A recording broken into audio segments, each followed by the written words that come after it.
ओम ब्रह्मा मुरारी त्रिपुरांतरकारी भानु शशि भूमि सुधो बुधश्च गुरुश्च शुक्र शनि राहु केतव सर्वे ग्रह शांतिकरा भवन्तु। नमस्कार, स्वागत है आपका आचार्य वाणी में। मैं आचार्य डॉक्टर विक्रमादित्य आपके साथ हूं और आज का विषय हमारा है मीन राशि। मीन राशि वालों के लिए राहु का प्रभाव, महापरिवर्तन जो होने जा रहा है वो किस प्रकार का रहेगा। देखिए मीन राशि वालों, आपकी राशि जो है वो बृहस्पति प्रधान राशि है, गुरु प्रधान राशि है। गुरु क्या है? देवता है, देव गुरु हैं। और राहु महाराज पिछले 18 महीनों से आपकी राशि में चल रहे हैं और अभी कुछ दिन चलेंगे और फिर परिवर्तन की तरफ जाएंगे। लेकिन ये परिवर्तन जो है महापरिवर्तन होने वाला है आपकी राशि के दृष्टिकोण से। ऐसे में ये महापरिवर्तन ये जो है दो धारी तलवार की तरह आपके लिए रहेगा। यदि आप नहीं संभले, चीज़ों को ठीक नहीं किया तो आपको नेगेटिव ले जाएगा, और आप समझ के अनुसार से कार्य करोगे तो बहुत बढ़िया आपके लिए लाभ का योग बना सकता है। ऐसे में कुछ खास चीज़ें आपको ध्यान रखने की ज़रूरत है। कई बार क्या होता है, गलती से कुछ गलत काम हो जाते हैं, उसकी वजह से कई बार व्यक्ति को भोगना पड़ जाता है। ऐसे में विशेष तौर पर मीन राशि वालों के लिए क्या है कि राहु महाराज इन दिनों बृहस्पति की राशि में चल रहे थे और बृहस्पति देवतुल्य है, राहु जो है वो एक राक्षस वर्ण के हैं और वहाँ वो जो भी कार्य कर रहे हैं दोनों की प्रवृत्ति अलग है, तो द्वंदात्मक स्थिति उत्पन्न होती दिखाई दे रही है। और ऐसे में पिछले 18 महीनों में जितना आप परोपकार से दूर होंगे, सत्य काम से दूर होंगे, उतना राहु आपको नेगेटिव काम में फंसाता चला जाएगा, अननेसेसरी जिद में। यानी जो सही मार्ग पर और गलत मार्ग पर जिद जो है, हर चीज में द्वंदात्मक स्थिति आपकी राशि के दृष्टिकोण से बनी रही होगी। अब राहु परिवर्तन की तरफ जा रहे हैं, 18 मई 2025 को परिवर्तन की तरफ जाएंगे और वक्र गति से चलते हुए। देखिए बाकी सारे ग्रह ना सीधी चलते हैं, कभी कभार उल्टे हो जाते हैं, वक्र गति से हो जाते हैं, लेकिन राहु तो है हठधर्मी है, उनको चलना ही उल्टा है। बोलो कोई चले ना चले, मैं तो उल्टा ही चलूंगा इस संसार में। वो पूरी कथा है किस प्रकार से क्या स्थिति बनी, कैसे बनी। बहुत सारे लोग तो राहु को मानते ही नहीं कि राहु ग्रह है ज्योतिष के दृष्टिकोण से। यदि पराशर ज्योतिष को अनुसार से समझने का प्रयास करोगे, सबसे ताकतवर ग्रह है राहु। राहु जिसके साथ भी बैठ जाता है उसके शुभ प्रभाव को नेगेटिव खत्म कर देता है। ग्रहण देखा है ना आपने, सूर्य सबसे ज्यादा ताकतवर ग्रह और जिसके साथ भी आते हैं उनको अस्त कर देते हैं। लेकिन राहु जो है, राहु सूर्य के साथ आ जाते हैं तो सूर्य को भी ग्रहण लगा देते हैं, चंद्र को भी ग्रहण लगा देते हैं। यानी जो सब चीजों को रोशनी देते हैं उनको भी छुपा देते हैं, उन पर भी कलंक लगाने का प्रयास कर देते हैं। राहु आपके इस वक्त जहां चल रहे थे पिछले 18 महीनों से, वो था आपके प्रभाव, आपका पर्सनैलिटी, आपकी पर्सोना, उन सब पर कहीं ना कहीं कुछ कलंक लगाने का प्रयास राहु करते चले जा रहे थे। अब चले जाएंगे आपके 12वें भाव में। 12वां भाव जो भाव है विशेष तौर पर पनिशमेंट का भाव है, पाप ग्रह है। राहु पाप ग्रह जो है वो पनिशमेंट को समाप्त करने का योग बना सकता है। शनि की राशि में बैठ जा रहे हैं। शनि भी क्या है, राहु के सदृश ही है इस कली काल में, और वहां शनि के सदृश होकर उसी राशि में जाकर अब वो क्या है, दो जो प्रवृत्तियां सेम होती चली जा रही हैं। वो भी दुष्प्रवृत्ति, वो भी दुष्प्रवृत्ति, वो भी राक्षस प्रवृत्ति के हैं राहु भी, और वहां पर उनको उसी प्रकार का चीजें मिलती दिखाई देंगी जिस एनवायरमेंट के वो आती हैं। ऐसे में देखिए ये तो नहीं कह सकते जीवन शांत होगा। मीन राशि वालों की 7.5 चली रही है, उत्पाती होगा। ऐसे में ये राहु की जो स्थिति है ये विशेष तौर पर आपके लिए जो स्थिति उत्पन्न करने वाली है, ये बड़ी समझ की चीज़ों के अनुसार से है। शनि की 7.5 प्लस राहु का 12वें भाव में जाना 18 महीनों के लिए, दिसंबर 2026 तक वहाँ पदार्पण करना, ये कुछ झगड़े तो अवश्य लगाएगा। ये तो बात समझ लो, झगड़े होने के योग हैं। अब आपको शांत रहना है, अब आपको शांत रहने का प्रयास करना है, लेकिन साथ साथ आपको नुकसान नहीं होने देंगे राहु। आप यदि कुछ खास बातों का ध्यान रख लें, एक तो खास बात का ध्यान रखने की जरूरत, कुछ खास उपाय हैं वो भी हम आपको बताएंगे किस प्रकार से करने की जरूरत है। यदि उन उपायों को आप करते चले जाएं तो बहुत सारे नेगेटिव प्रभाव जो राहु के हैं उनको आप ठीक करने का रास्ता बना सकते हैं। ये राहु जो है विशेष तौर पर कई गुप्त जानकारियों को आपके समक्ष लाने का प्रयास करेंगे। कई चीजों की गुप्त जानकारी की तरफ आप आकर्षित होते दिखाई दे रहे हैं। कई लोग अपने सीक्रेट्स आप तक रखने के योग बना सकते हैं। ऐसे में अध्यात्म की तरफ भी आपकी इच्छा जाती दिखाई देगी, अध्यात्म की तरफ, क्योंकि 12वां भाव जो है मोक्ष का भाव भी है। शनि अपने आप में मिस्ट्री है। शनि जो है मिस्ट्री का ग्रह माना जाता है और वहीं राहु चले गए हैं। राहु तो खुद ही छाया युक्त है, स्वरूप है नहीं कहीं भी, और वो वास्तविक तौर पर धूम्राकार है। धूम्र यानी एक धूम्राकार माना जाता है। केतु तो दिखाई भी दे जाते हैं, राहु तो दिखाई भी नहीं देते। केतु तो धूम्रकेतु के रूप में, पूंछ के रूप में तो दिखते हैं, लेकिन राहु तो वो भी नहीं दिखते हैं। तो यानी एक छाया ग्रह है, ये मति भ्रम उत्पन्न कर सकते हैं। 7.5 में मति भ्रम वाला ग्रह उत्पन्न कर सकते हैं। इसके लिए आपको लगातार उपाय करने की जरूरत है, खास तौर पे ध्यान से रखते हुए कार्य करने की जरूरत है। सेहत से बचाए रखेंगे। ये राहु का एक अच्छा इंपैक्ट ये भी है कि विशेष तौर पर ये बाकी 7.5 जो है वो कष्ट देने की योग बना रही है, लेकिन राहु आपकी आयु की रक्षा करने का योग बना रहा है यहाँ पर। ये अच्छी बात है राहु यहाँ पर विशेष तौर पर। लेकिन 7.5 है वो उठापटक का योग, तो 7.5 का लगातार उपाय करते रहना भैया। राहु का प्रभाव बड़ा विचित्र है यहाँ पर। राहु बड़े जिद्दी वाले ग्रह हैं, वो अपनी चाल में मस्त रहते दिखाई दे रहे हैं, वो किसी चीज को और देखते नहीं है। तो ऐसे में कई बार मति भ्रम उत्पन्न करने के गलत लोग आपके जीवन में आने का रास्ता बना सकते हैं, गलत तरफ आपको ले जाने का रुझान बना सकते हैं। ग्रह इसी प्रकार से जा रहे हैं, तो ऐसे में राहु का उपाय लगातार जरूरत है। राहु का उपाय करने से पहले राहु को समझें कि राहु करता क्या है आपके साथ। जब तक वो समझेंगे नहीं, तब तक राहु का प्रभाव आप समझ नहीं पाएंगे। तो राहु के प्रभाव को आपको समझने की जरूरत है कि राहु किस प्रकार का खेल आपके साथ रचने वाले हैं। वो राहु है क्या स्वयं। कालगणना के अनुसार से हमारे पुराणों इत्यादियों में बहुत सारी कथाएं इंगित की गई हैं। राहु, जैसा हमने आपको बताया, एक बड़ा हठी ग्रह है। आपको इसकी पुरानी कथा तो समझ में आती होगी, बहुत सारे लोगों को शायद ज्ञान नहीं है। उसके संबंध में समझ लीजिए कि राहु का प्रभाव हठी क्यों है। कहा जाता है संसार के अंदर विशेष तौर पर समय समय पर विभिन्न घटनाएं घटी। एक बार संसार में समस्त कहा जाता है कि देवताओं और दैत्यों ने मिलकर सोचा कि अब संसार में बहुत सारी निधि की समाप्ति हो गई है, बहुत सारे चीज़ें कम हो गई हैं, निधि समाप्त हो गई थी संसार से। महालक्ष्मी जो है वो सागर में विराजमान हो गई थी और पूरे संसार से ऐश्वर्य, समृद्धि इत्यादि धीरे धीरे क्षय हो गई थी। तो कहा जाता है कि आवश्यकता आविष्कार की जननी है। जिस प्रकार से तो देवताओं ने और दैत्यों ने मिलकर कुछ विचार किया, क्यों ना शोध किया जाए, मंथन किया जाए। तो उन्होंने सागर मंथन करने के लिए सुंदर व्यवस्था बनाई। जब सागर मंथन किया, उसमें से विभिन्न विभिन्न रत्न, 14 रत्न जिनके बारे में कहा जाता है, वो उपस्थित हुए। महालक्ष्मी उपस्थित हुई, चंद्रमा उपस्थित हुए, ऐरावत हाथी उपस्थित हुआ, उच्च श्रवा घोड़ा उपस्थित हुआ, काल जो जहर था वो उपस्थित हुआ, और साथ साथ अमृत भी उपस्थित हुआ। अमृत यानी वो तत्व जो इस संसार में अमरता को प्रदान करते हैं। हम सब मानव हैं और हम सब की इच्छा क्या होती है, किसी प्रकार भी संसार में मृत्यु लोक में आने के बाद जाए ना, अमृत तत्व किसी ना किसी प्रकार से मिल जाए। देवताओं और दैत्यों में भी यही बहस की मुद्दा बना। अमृत तत्व निकला जब मंथन से। रिसर्च करोगे तो कुछ ना कुछ, जब मंथन करोगे तो कुछ ना कुछ अमृत निकल के ही आएगा, कुछ ना कुछ लाभ प्राप्त होगा ही होगा। जैसे दूध को मथा जाए तो उसमें से मक्खन निकलेगा ही। हर एक की इच्छा होती है मक्खन को किसी प्रकार से उपयोग किया जाए, लेकिन जो ग्वाला होता है उसको निकाल कर बेच देता है, पैसा कमा लेता है उससे।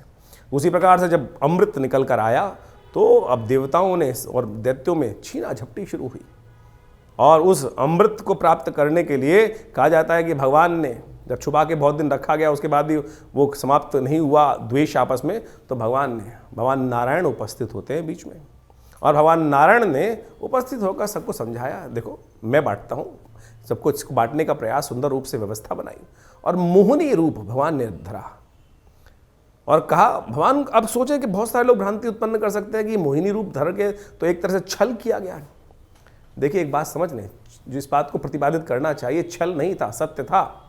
इसलिए था कि दैत्यों को अगर आप दे देते, गलत व्यक्ति के हाथ में अगर पावर दे दोगे, इस वक्त विश्व की सबसे बड़ी जो मिसाइलें हैं किसी गलत व्यक्ति के हाथ में आ जाएं, तो वो क्या करेगा, विश्व को डरा धमका कर सब कुछ अपना वर्चस्व स्थापित कर लेगा। तो भगवान नारायण ने जो सुंदर व्यवस्था बनाई कि अमृत तत्व का उपयोग दैत्य किस प्रकार से करेंगे, देवता किस प्रकार से करेंगे, वो पहले से ही अच्छे से समझते थे।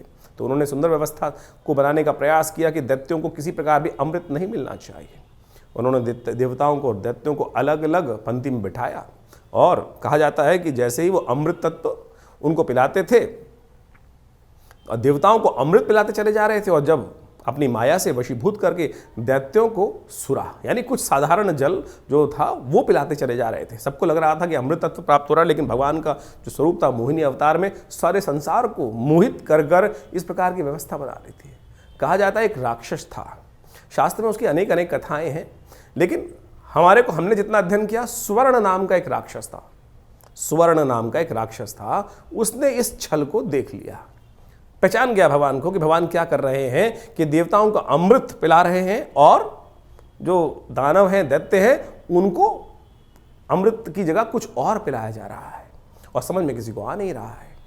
तो वो चुपचाप उस पंक्ति से, दैत्यों वाली पंक्ति से निकल कर, कहा जाता है कि देवताओं की पंक्ति में स्वर्ण नाम का राक्षस जो था, दैत्य था, और कहा जाता है वो उत्पन्न ऋषि कश्यप से हुआ था और सिंहिका नाम की उसकी माता थी, और वो वहाँ कश्यप गोत्र है उसका, जो राहु है उसका कश्यप गोत्र माना जाता है। कहा जाता है कि वो वहाँ जाके देवताओं की पंक्ति में बैठ गया, और जैसे ही वो बैठा जाकर और भगवान पिलाते पिलाते उसकी बारी आ रही थी, ये छल जो था, ये सांप जो किया इसने, जो स्वर्ण नाम के राक्षस ने देवताओं की पंक्ति में आके बैठने का, ये पहचान लिया किसने? सूर्य ने और चंद्रमा ने। सूर्य और चंद्रमा ने ये सूचना देवराज इंद्र को दी, और देवराज इंद्र ने ये सूचना जैसे ही भगवान को दी कि भगवान आप जिसको अमृत पिलाने जा रहे हैं वो देवता नहीं, राक्षस है, दानव है, स्वर्ण नाम का राक्षस है। तो भगवान ने जैसे ही पान करवा रहे थे भगवान उस देवता स्वरूप में बैठे हुए उस राक्षस को, स्वर्ण को, तो उसने जैसे ही पान किया, तो भगवान ने जैसे ही उसको मुंह में जा चुका था उसके अमृत जो था, भगवान ने चक्रधारी भगवान ने चक्र चलाकर उसकी गर्दन काट दी। जो मुख था वो राहु बन गया और जो अधोभाग था वो केतु के रूप में उपस्थित हो गया। तो समझे ये स्वभाव कैसा है। अब यहां राहु की उत्पत्ति हो जाती, ये है राहु। राहु की हठता थी, अमृत तत्व, अमृत का पान कर चुका था तो इसलिए अमर हो गया। हमेशा बहुत सारे लोग राहु को मानते नहीं है कि ग्रह है। अरे भाई, वो वास्तविक छाया नहीं, वास्तविक सत्य है, हठी है। आपकी राशि में जिस प्रकार का प्रभाव उत्पन्न करेगा आपको समझना चाहिए। ये पुरानी कथाओं को आदि भौतिक आदि दैविक रूप से यदि आप उसको सत्य को समझ लें तो जीवन में उस वास्तविकता को क्या प्रभाव उसका होगा, यहीं से प्रभाव निकल कर आएगा। वो राहु का जो प्रभाव है छल रूप से करके, यानी क्या छला उसने? अपने उस मंतव्य को पूर्ण करने के लिए उस राक्षस योनि से हटकर देवताओं की पंक्ति में जाकर बैठ गया और भगवान तक को, सोचें कितनी बड़ी सुंदर ये कथा क्या समझा रही है कि भगवान तक को, यहां भगवान ने नहीं छला, यहां भगवान तक को छलने के लिए राहु उपस्थित हो गया। तो राहु इस प्रकार का ग्रह है कि जो आपको, किसी भी धर्मात्मा व्यक्ति को छल सकता है अपनी हठता को पूर्ण करने के लिए। तो इस भाव को समझें कि राहु क्या प्रभाव आपके जीवन में उत्पन्न कर रहा है। ये हमने जो राहु का ग्रह का प्रभाव आपको बताया ना कि आपकी राशि के अनुसार से आपकी जन्मपत्री में किस भाव में कहां बैठकर किस प्रकार का प्रभाव उत्पन्न करेगा, क्या कराएगा आपके लिए। तो सत्य रूप में इस कथा को हमने इसलिए उपस्थित किया है कि वो आप समझ सकें राहु का प्रभाव नेगेटिव भी होता है, पॉजिटिव भी होता है। हर व्यक्ति के अनुसार से ऐसा नहीं है कि नेगेटिव ही होगा। तो आपकी राशि के अनुसार से जो प्रभाव हमने समझाया है उसके लिए आपको सही रूप से कुछ उपायों की आवश्यकता है। तो मीन राशि वालों, आप राहु को खास तौर पे समझने का प्रयास करें कि राहु क्या प्रभाव कर रहा है। राहु आपकी 12वें भाव में जब पदार्पण करेंगे महापरिवर्तन के साथ साथ 18 मई 2025 में, तो ये आपके जीवन में कुछ नई उलझनें उत्पन्न करते दिखाई दे रहे हैं। झगड़े आम करा सकते हैं लोगों के साथ, साढ़े साथी, और साथ में इन राहु के 12वें भाव का प्रभाव जो है वो कहीं ना कहीं द्वंदात्मक स्थिति में आपको उत्पन्न करता दिखाई दे रहा है। लेकिन एक बात अच्छी बात है, उसमें अंत में विजय देने के योग भी बना सकता है राहु आपके लिए। ऐसे में अध्यात्म की तरफ ले जाने का योग बना सकता है आपके लिए राहु। ऐसे में विशेष तौर पर आकर्षित कर सकता है बहुत सारी हिडन चीजों की तरफ, कुछ गए नए रहस्यों के उद्घाटन की तरफ आपको लगा सकता है। और ऐसे में राहु की दृष्टि जो है वो भी जहां पड़ रही है वो शत्रु तो समाप्त करने का योग बनाएगी। ये बड़ी अच्छी बात है राहु की। राहु आपके नुकसान से आपको कराने के योग तो दे रहा है, लेकिन साथ साथ शत्रुओं को काटने का प्रयास करेगा। आप अपने शत्रु स्वयं न बन जाएं, इस बात का ध्यान रखना है। ऐसे में एक उपाय ध्यान रखिएगा, जहां भी गरीब कन्याओं का विवाह करने का योग बन रहा हो, कोई गरीब आपको अपॉर्चुनिटी मिल जाए किसी गरीब कन्या की सेवा करने का, गरीब कन्या का आशीर्वाद लेने का, जरूरतमंद व्यक्ति का आशीर्वाद लेने का। कन्या, बहुत सारे सामूहिक विवाह होते हैं, अपने द्वारा वहां एक काम करें कि विशेष तौर पर कभी कन्यादान करने का प्रयास कर लें। अकाट्य प्रयोग बता रहे हैं हम आपको, अकाट्य प्रयोग बता रहे हैं। यदि ये उपाय आप कर लें तो आपकी बहुत सारी समस्याओं को ठीक करने का योग ये राहु महाराज आपको खास तौर पर उत्पन्न कर सकते हैं। तो आप विशेष तौर पर इस उपाय को अवश्य करने का प्रयास करें। अष्टमी या नौमी जब भी महीने में आए उस दिन विशेष तौर पर गरीब जरूरतमंद लोगों की कन्याओं को विशेष तौर पर सेवा करने का प्रयास करें, वस्त्र इत्यादि दान करने का प्रयास करें। राहु के मंत्र का जप, ओम भ्रांग भ्रींग भ्रौंग से राहवे नमः, इस मंत्र का जप जितना हो सके वो करने का प्रयास कीजिए। यदि ये जप कर लें तो बहुत अच्छा रहेगा। एक काम और कर सकते हैं, शाम के समय प्रदोष काल में भगवान आमतौर पर मंदिर में लोग सुबह सुबह हो आते हैं, लेकिन राहु के नेगेटिव प्रभाव को दूर करने के लिए इस वक्त तो 7:30 भी चल रही है आपकी। ऐसे में कोशिश ये करें राहु और शनि के नेगेटिव प्रभाव को दूर करने के लिए हनुमान जी के मंदिर में जाकर, जहाँ शिव का भी शिवलिंग विद्यमान हो, वहाँ पर जाके उनका पूजन, और हनुमान जी के मंदिर में शनिवार के दिन अवश्य उनका विशेष तौर पर चूल्हा चलाने का कार्य कर लो। शनि का प्रभाव भी ठीक होगा। और एक काम और करिएगा, 2-3 बार साल में अवश्य अपने वजन के बराबर अनाज दान, सतनाजा दान करने का प्रयास कीजिएगा। यहाँ पर चोट एक्सीडेंट लगने के योग दिखाई देते हैं, उनसे बचने के लिए, शरीर की आयु की रक्षा, शरीर के एक्सीडेंट से, चोट लगने से रक्षा करने के लिए ये उपाय बहुत ज़रूरी है। इनको करने का प्रयास कीजिए। आशा करते हैं इससे बहुत सारे, इसके अलावा बहुत सारे और उपाय भी हैं, वो भी जान लीजिए आप। राहु ग्रह को ठीक करने के लिए शास्त्र में अनेक उपाय बताए गए हैं। राहु ब्रह्मकारक ग्रह है। राहु वास्तव में मिथ्यात्मक ग्रह है। राहु बड़ा महत्वाकांक्षी है, और इन सब का प्रभाव राहु पर जब पड़ता है तो उसके लिए ठीक करने के लिए देखिए, सकल पदार्थ हैं जगमाही, कर्महीन पुरुष पावत नाही, ये तुलसी बाबा ने बहुत सोच समझ के एक बात लाइन लिखी है। और उन सब उपायों को किस प्रकार से ठीक रूप से किया जाए, अब आपकी राशि के अनुसार से आपने राहु का पूरा प्रभाव समझा, कुछ विशेष उपाय भी किए, लेकिन कुछ जनरल उपाय भी हैं शास्त्र के अनुसार से। कुछ जनरल उपाय इतने बढ़िया रूप से हैं कि यदि राहु ग्रह के दुष्प्रभाव को ठीक करने के लिए, अब क्या है कि जैसे दवाइयाँ होती हैं, वो एक ही दवाई तो है नहीं कि एक ही दवाई को खाएंगे ठीक कर लेंगे।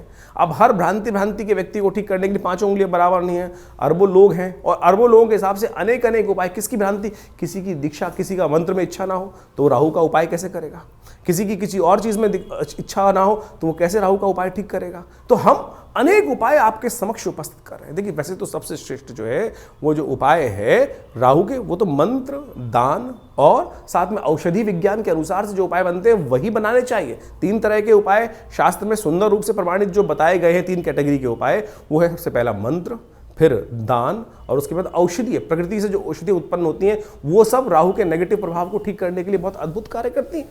उन सबको सही समय पर सही रूप से कर लिया जाए तो बहुत अच्छे से लाभ मिलता है। सबसे पहले तो ये समझने का प्रयास करना चाहिए कि राहु हमारी कुंडली में नेगेटिव प्रभाव कर रहा है या हमारी कुंडली में पॉजिटिव प्रभाव कर रहा है। एक बात सीधी तरह से हम आपको सिद्धांतिक तौर पर समझा देते हैं। राहु का संबंध बिल्लियों के साथ होता है। देखिए, यदि आपकी कुंडली में राहु नेगेटिव चल रहा है तो देखिएगा आपके घर के आसपास या तो बिल्लियां रो रही होंगी, बिल्लियां लड़ रही होंगी, रात्रि में बिल्ली के रोने की आवाज़ आती है, बिल्ली के लड़ने की आवाज़ आती है, तो समझ लेना चाहिए आपका राहु का प्रभाव कहीं ना कहीं नेगेटिव चल रहा है। कहीं ना कहीं राहु का प्रभाव आपकी कुंडली में नेगेटिव है। और यदि आप अध्यात्म से विमुख हो रहे हैं, राहु का प्रभाव एक सबसे बड़ा है, राहु ग्रहण कारक ग्रह है। राहु सूर्य को भी ग्रसित कर लेता है, जैसे हमने आपको समझाया। नैसर्गिक दृष्टिकोण से सबसे ताकतवर ग्रह माना जाता है राहु ग्रह। कोई उसके आगे चलता नहीं किसी का बस। यानी सबसे ज़्यादा प्रभाव क्या होता है, सूर्य का ग्रह का प्रभाव होता है। सूर्य किसी हर ग्रह को अस्त कर सकते हैं, लेकिन राहु जिसको छायात्मक ग्रह रूप में माना जाता है, कई लोग तो मानते भी नहीं है। बहुत सारे लोग ये भ्रांति उत्पन्न करते हैं राहु ग्रह थोड़ी है, छाया है वो तो। अरे भैया, राहु का प्रभाव नैसर्गिक दृष्टिकोण से यदि आप पढ़ोगे, ज्योतिष की गणनाएं सीखोगे, तो सबसे ज़्यादा नैसर्गिक दृष्टिकोण से बलशाली ग्रह जो है वो राहु ही माना जाता है। और कहा जाता है, जिस प्रकार समझें कि राहु सूर्य को भी ग्रसित कर लेता है। अभी हमने आपके समक्ष जो कथा उपस्थित करी, सूर्य राहु, जो राहु है वो सूर्य और चंद्र, क्योंकि उनकी आपस में परम शत्रुता है। राहु के 3 शत्रु माने जाते हैं वैसे तो। जी हाँ, राहु के 3 शत्रु माने जाते हैं, सूर्य, चंद्र और केतु भी, क्योंकि बिल्कुल उल्टा प्रभाव है। राहु के बिल्कुल स्वभाव से उल्टा प्रभाव है केतु की। हम कभी गणना करेंगे, बताएंगे आपको। लेकिन इस वक्त समझे कि जब राहु जो है सूर्य को ग्रसित कर लेता है, ग्रहण लगा देता है। जो सूर्य सबको अस्त करता है उसको अस्त कर देता है, फिर चंद्र ग्रहण लगा देता है, तो सबसे ज्यादा बलशाली ग्रह माना जाता है। तो इसका प्रभाव बिल्कुल अवश्य होता है हर व्यक्ति के ऊपर। तो इसके प्रभाव को ऐसा हल्का नहीं समझना चाहिए। तो इस प्रकार से बहुत सारे उपाय शास्त्र में वर्णित हैं, उनको हम आपके समक्ष रखने का प्रयास करते हैं। उनमें से अनेक उपाय शास्त्र के अनुसार से कर सकते हैं। अब ये बात समझे कि जो किस प्रकार से कब किया जाए उपाय। देखिए, हर ग्रह का समय है, हर ग्रह की एक दिन माना जाता है। जैसे सूर्य का सूर्यवार संडे है, सूर्य रविवार उसको बोला जाता है, चंद्रमा का सोमवार है, मंगल का मंगलवार है। इसी प्रकार से अब राहु और केतु का कोई ग्रह तो है नहीं, कोई समय तो है, कोई दिन तो है नहीं। लेकिन राहु का जो समय है वो है प्रदोष काल, सायंकाल। जो प्रदोष काल है, सूर्य अस्त जब हो जाते हैं, अंधेरा नहीं होता है, जो वो करीब करीब 2 घड़ी का आसपास का समय, 45 मिनट के आसपास का समय, वो राहु का वास्तविक समय माना जाता है, जिसको पक्की शाम बोला जाता है। तो ऐसा समय जो है वही प्रदोष काल है। इसलिए संबंध किससे निकला? शिव के साथ संबंध निकला। प्रदोष काल जो है सबसे श्रेष्ठ माना जाता है शिव के लिए, समस्त दोषों से रहित काल माना जाता है। और ऐसे में शिव के की आराधना, समस्त प्रकार के दोष जो है ना, ग्रहों के प्रभाव जो है वो त्रिपुरारी हर सकते हैं। तुलसी बाबा ने कहा है ना कि जो त्रिपुरारी हैं वही हमारे जो जीवन को शुभ कर सकते हैं, समस्त दोषों को हर सकते हैं। त्रिपुरारी भगवान शंकर जो हैं वही समस्त दोषों को हर सकते हैं। तो भगवान शंकर की समस्त प्रकार की आराधनाएं जो हैं वो राहु के नेगेटिव प्रभाव को दूर करती हैं। तो शाम के समय भगवान शिव का सुंदर रूप से अभिषेक करना, दूध से करना, जल से करना, घी से करना, शहद से करना, ओम नमः शिवाय का जप करना, बेलपत्र अर्पित करना, रुद्राभिषेक करना। उपयुक्त ब्राह्मणों के द्वारा जब राहु का नेगेटिव प्रभाव चल रहा हो तो क्या कर लें? सबसे पहले रुद्राभिषेक कर लें भगवान का। ये बड़े सुंदर रूप से कार्य कर सकता है। और साथ साथ क्या करें? ओम भ्रांग भ्रींग भ्रौंग, जैसा हमने आपको बताया अभी कुछ देर पहले, ओम भ्रांग भ्रींग भ्रौंग से राहवे नमः, ये राहु का बहुत अच्छा मंत्र है, इसका जप कर लिया कीजिए। एक और राहु का उपाय प्रभाव बताएं। राहु का मंत्र जप जो करें रुद्राक्ष की माला से कर सकते हैं, वो कोई दिक्कत नहीं है, लेकिन बड़े शुद्ध रूप से करें। बड़ा सीधा साधा मंत्र है, ओम भ्रांग भ्रींग भ्रौंग से राहवे नमः। एक काम और कर सकते हैं, जो पूजा वाले नारियल होते हैं ना, जब राहु का नेगेटिव प्रभाव किसी प्रकार भी ठीक ना हो रहा हो तो एक काले कपड़े में शनिवार के दिन रात्रि के समय शाम को जब सोएं तो अपने सिराने 4 पूजा वाले नारियल काले कपड़े में लपेट के रख लें और सुबह किसी चलते पानी में उसको प्रवाहित कर दिया करें। ये राहु का बहुत अच्छा नेगेटिव प्रभाव को दूर करने के लिए अद्भुत उपाय है। और साथ साथ एक उपाय और हम बताने का प्रयास करें। मां दुर्गा की सुंदर आराधना भी राहु के नेगेटिव प्रभाव को ठीक करती है। एक बात और समझ लें, किसी प्रकार का तामसिक आहार, किसी प्रकार का गलत भावों में जाना, ये राहु के नेगेटिव प्रभाव को और बढ़ा देगा। राहु किसका प्रतीक है? अभी हमने आपको कथा समझाई, राहु जिद का प्रतीक है। अभी आपके मनोभाव में यदि जिद आ रही है तो यानी वो समझ लीजिए राहु नेगेटिव प्रभाव उत्पन्न कर रहा है। इतना हटी कि जाकर भगवान के उस छल को पहचानने के बाद उस भी अपनी हटता पे अड़ा रहा। देखिए सामने किससे लड़ने जा रहा था? एक साधारण राक्षस भगवान नारायण से लड़ने के लिए उपस्थित हो गया और उनके विमुख जाकर यानी अपनी हटता, अपने मंतव्य को पूर्ण करने के लिए इतना हटी राहु ग्रह है कि जाकर वहां बैठ जाता है। उसको पता था मेरा क्षय होना निश्चित है, लेकिन फिर भी दाव खेल जाता है। तो ऐसा हटी राहु ग्रह, उसको ठीक करने के लिए गोमेद रत्न बड़ा अच्छा है। 8 रत्ती का गोमेद आप धारण कर सकते हैं, लेकिन शुद्ध रूप से मिल जाए। तो आज की तारीख में तो रत्नों का ऐसा हिसाब किताब हो गया है कि वो लैब में बनाकर लोग बेच देते हैं, फिर वो कल्चर्ड है तो क्या उत्पन्न करेंगे। इसके साथ साथ आप राहु का जो प्रभाव है वो भी उसको ठीक करने के लिए कार्य कर सकते हैं। आप एक काम कर सकते हैं, कोयला लेकर यदि शाम के समय चलते पानी में उसको प्रवाहित कर दीजिए। कभी कभी ये उपाय कर लिया कीजिए। मूली का दान करना भी राहु के लिए बड़ा अच्छा उपाय माना जाता है। एक उपाय और बताया आपको हम, बड़ा सुंदर उपाय है। देखिए राहु जो प्रभाव है ना, वो भ्रम का प्रभाव है। भ्रम छाया कारक ग्रह है। राहु के उपाय को, राहु के नेगेटिव प्रभाव को ठीक करने के लिए काम कर सकते हैं आप नित्य प्रति। देखिए हमने जैसे कहा कि औषधि जो विज्ञान है वो बड़ा सुंदर है। अपने घर में गूगल की धूम्र उपस्थित किया करें। शाम के समय अवश्य काम करें कि एक कोयले का जो या लकड़ी का बना लीजिए कोयला, उसके अंदर हवन इत्यादि की सामग्री डालकर उस जो लकड़ी का कंडा है उसको रख लीजिए। या गोबर का जो विशेष तौर पर जो उपला बनाया जाता है उसमें आग लगाने के बाद उसके ऊपर थोड़ी सी गूगल अष्टगंध के अंदर आती है गूगल, एक पेड़ का गोंद होता है गूगल के पेड़ का, उसको डाल दिया जाए। ये बड़ा सुंदर प्रभाव है। राहु के नेगेटिव प्रभाव को धूम्र उपस्थित कर आप राहु के नेगेटिव प्रभाव को ठीक कर सकते हैं। राहु के विभिन्न कोण हैं। जो नैऋत्य कोण माना जाता है वो राहु का कोण माना जाता है। उस कोण को, घर को साफ रखने का प्रयास करें। गंदगी ना रखें उस कोण को। उस राहु जब नेगेटिव हो रहा होता है समझ लीजिए उस कोण में घर में नेगेटिव आनी शुरू हो जाती है। उस कोण में कम से कम जूते ना रखें। नैऋत्य कोण में जूते ना रखने का प्रयास करें, गंदा ना रखने का प्रयास करें। और तो और समझे, राहु का नेगेटिव प्रभाव जब हो रहा हो, घर के दरवाजे जो है वो क्या होता है, आवाज करने लगते हैं। ची ची की आवाज आने लगती है, चिटकनी खराब होने लगती है। तो उनको ठीक रखने का प्रयास करें। ये सब वास्तविक दृष्टिकोण से भी बड़ा सुंदर उपाय है। इनको रखने का प्रयास ठीक करेंगे तो बहुत सुंदर रूप से लाभ प्राप्त होगा। जो आपके घर में राहु क्या है, एक नेगेटिव ग्रह है और धूम्रात्मक ग्रह है। कोशिश ये करें आपके घर में गंदगी नहीं होनी चाहिए। जैसे आपके नहाने की जगह, स्नान करने की जगह है, वहाँ बहुत सारी, कई बार क्या होता है काई लगी है, कुछ लगी है, घर में बहुत सारी सीलन आई हुई है, तो समझ लीजिए राहु का नेगेटिव प्रभाव आपके जीवन में चल रहा है। उसको तुरंत ठीक करने का प्रयास करें। फटी हुई चप्पल पहन रखी है, ये राहु का नेगेटिव प्रभाव है। और अब क्या होता है कि व्यक्ति चलाए चले आते दरिद्रता को पाल के रखते हैं। तो ऐसे में उनको ठीक करने का आपको प्रयास कर लेना चाहिए। यदि इन सब चीज़ों को हमने जो उपाय बताए उनको आप कर लें। राहु का यंत्र अपने आप में बहुत ज़बरदस्त चीज़ है।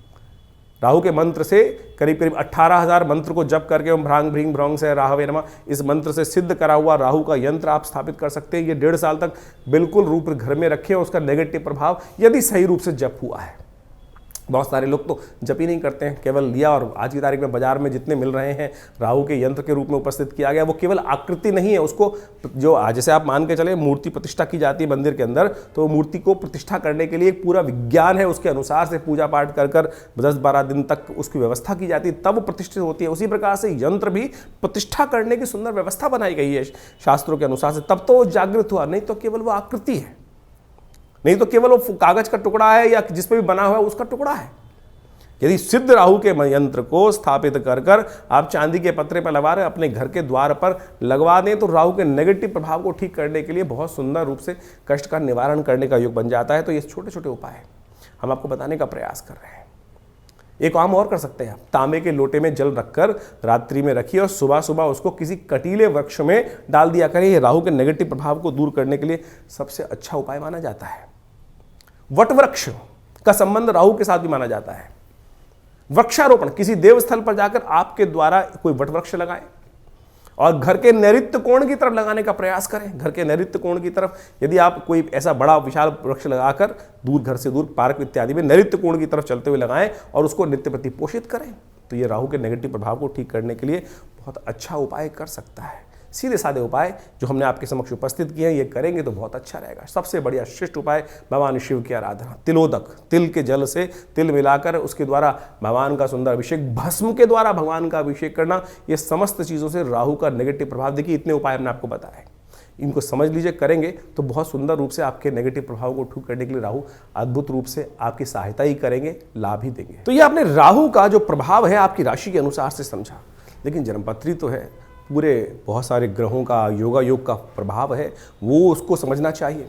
लेकिन एक स्पेसिफिकली ग्रह भी परिवर्तन कर जीवन में वारे न्यारे कर सकता है, इस बात को हमको समझना चाहिए। जन्मपत्री जो है बहुत ही वृहद वर्णन है ज्योतिष का, और उनमें अनेक योग आपकी जन्मपत्री में बने होते हैं, और जिनको विभिन्न शास्त्रों में पाराशर, जैमिन इत्यादि विभिन्न ऋषियों ने, विभिन्न संतों ने समय समय पर ज्योतिष के जो प्रकांड पंडित थे उन्होंने उपस्थित किया है। और उन सब ग्रहों की स्थिति को समझकर, यदि उन ग्रहों की स्थिति को समझें और उनका प्रभाव समझें और उसका प्रभाव हमारे पर किस प्रकार का होने वाला है, हम जिस वक्त जन्म लिए हैं, हमारे जन्मपत्री में जो ग्रहों का प्रभाव है वो किस प्रकार का है, यदि उसको सही समय पर समझ लिया जाए तो आने वाले समय को सही से समझकर जीवन के बहुत सारे कष्टों को दूर कर सकते हैं। कई बार क्या होता है कि जब भाग्य में बहुत कुछ कष्ट लिखा होता है तो हम सही जगह पहुंच नहीं पाते हैं। इसलिए भाग्य को, ज्योतिष विज्ञान जो है, ज्योतिष को विज्ञान कहा जाता है, ज्योतिष को शास्त्रों में जो विज्ञान की बात की गई है, देखिए सोचें कि आज नासा की जो गणना है वही हमारे ज्योतिष शास्त्र की गणनाओं को बिल्कुल मैच करती हैं।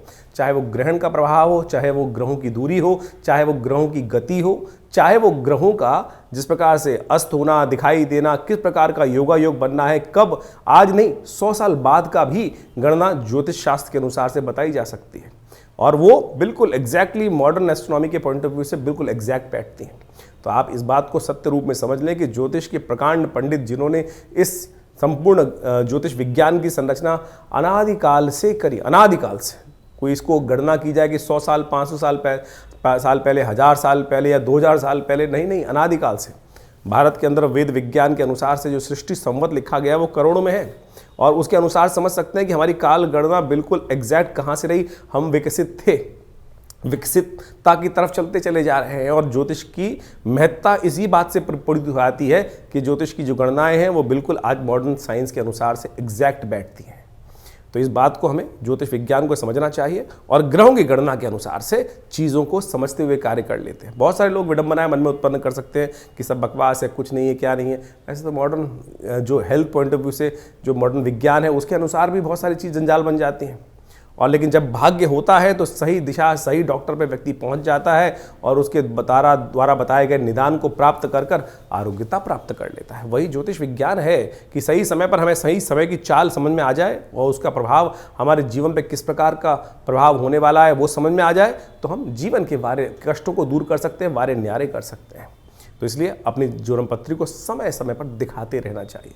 ये जो हम लगातार संवाद आपके समक्ष अपने चैनल के माध्यम से उपस्थित करते रहते हैं, बताते रहते हैं ग्रह गणनाओं के बारे में। अब देखिए यहाँ पर तो राशि के अनुसार ही बताना पड़ेगा, यहाँ तो ग्रहों की चाल के अनुसार ही बताना पड़ेगा।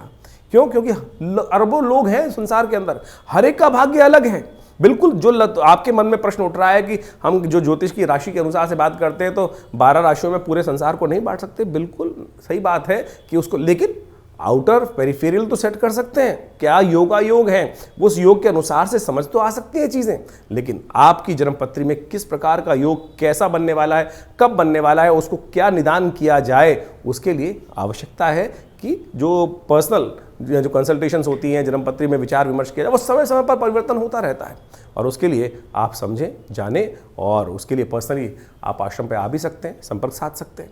यह आश्रम जमुना पार्क दिल्ली में स्थित है, विवेकानंद योगाश्रम, और यहाँ पिछले करीब 60-70 सालों से विभिन्न पराविद्याओं पर शोध चलता है। आचार्य श्री केशव देव जी महाराज के सानिध्य में रहकर हमको ये सुख प्राप्त हुआ कि जिसके द्वारा हमने इस ज्योतिष विज्ञान को उनसे बाल्यकाल से ही सीखा, समझा और उन विवेचनाओं को उपस्थित किया, बहुत सारे शोध किए, बहुत सारे मंत्रों का उपचार किया, बहुत सारे यज्ञ इत्यादि आज भी उसी रूप में चलते हैं। नित्य प्रति 8 घंटे यज्ञ चलता है विवेकानंद योगाश्रम में, जो आचार्य श्री केशव देव जी महाराज के द्वारा स्थापित किया गया।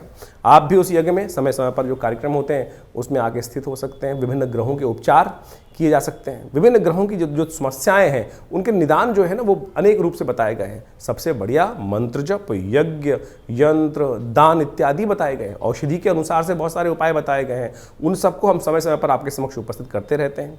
तो आप इस संस्थान पर आकर माँ भगवती का सुंदर श्री विग्रह जो विराजमान है उनके भी दर्शन कर सकते हैं। और उन्हीं का प्रभाव है कि जो आज इस तपस्थली पर नित्य प्रति 8 घंटे यज्ञ चलता है। भगवान की कृपा से समस्त रूप से बहुत बड़ी गौशाला है और वहाँ पर भी गौ सेवा इत्यादि के कार्य किए जाते हैं। औषधालय है जो योग, प्राकृतिक चिकित्सा, आयुर्वेद, फिजियोथेरेपी, एलोपैथिक को इंटीग्रेट करके हम बहुत सारे रोगों का निदान करते हैं। भारत सरकार के पैनल पर हैं।